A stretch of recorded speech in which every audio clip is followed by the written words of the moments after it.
Reconstructing life 1,500 years ago is a process of physical assembly. Without the benefit of photography or film, we have to rely entirely on the tangible objects and inscriptions that survived the elements. By the 3rd century CE, the political map of the Indian subcontinent was a map of division. Following the collapse of the Mauryan Empire, the region had fallen into a deep power vacuum, split between dozens of small, local dynasties. Out of this fragmentation, a new power began to consolidate in present-day Uttar Pradesh and Bihar.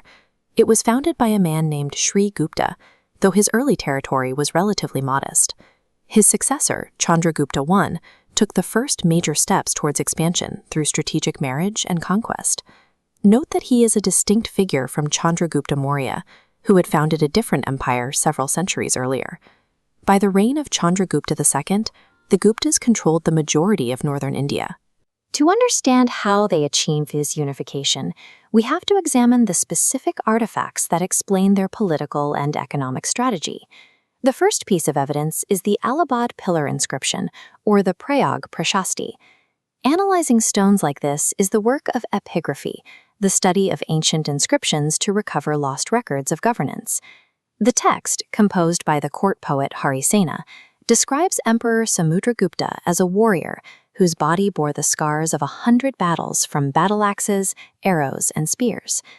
The inscription reveals Samudragupta didn't annex every kingdom. He developed a tiered expansion system. Distant rulers in Kamarupa or the Pallava kingdom remained on their thrones, provided they acknowledged his authority and paid tribute to the Gupta center. This effectively turned potential enemies into a network of profitable, self-governing states, allowing the empire to expand its reach without the constant expense of a standing occupation force. This wealth is captured in the physical currency of the era. The study of these coins, or numismatics, shows an empire with a massive gold surplus, issuing heavy gold coins known as dinars. This gold coin shows Samudragupta seated and playing the veena, a stringed instrument. It indicates an empire so secure and prosperous that its currency celebrated the emperor's skill as a musician and poet, rather than a conqueror. That prosperity was maintained by his successor, Chandragupta II, who shifted the military focus west. He launched a campaign to defeat the Sakas, a rival group that had long held control over the western coast. Defeating the Sakas gave the Guptas control over major ports like Bharuch. This secured a direct link between the Indian interior and the maritime trade routes of the Roman Empire, Southeast Asia, and China. By controlling the flow of spices, textiles, and gemstones across the Indian Ocean, the Guptas established the economic engine that fueled their imperial projects for generations. When military force or economic pressure wasn't the optimal path, the Guptas turned to diplomacy, using marriage to build bloodless alliances with their most powerful neighbors.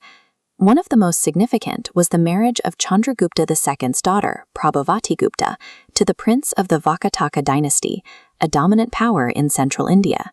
After her husband's death, Prabhavati Gupta governed the Vakataka kingdom as a regent ruler.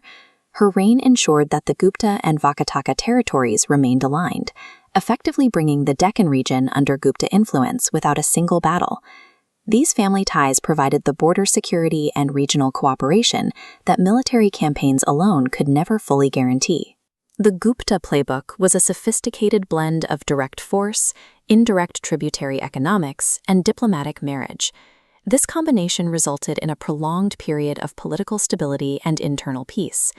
That stability provided the space for a remarkable surge in intellectual and cultural work, leading historians to describe this as India's classical age. This environment supported scholars like Aryabhatta, who codified the concept of zero and the place value system.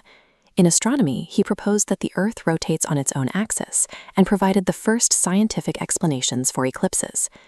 This era also produced some of the most refined religious art in history. Sculptures like this seated Buddha from Sarnath demonstrate a level of craftsmanship and aesthetic detail that set the standard for centuries to come. We know the depth of this era because of the physical evidence it left behind.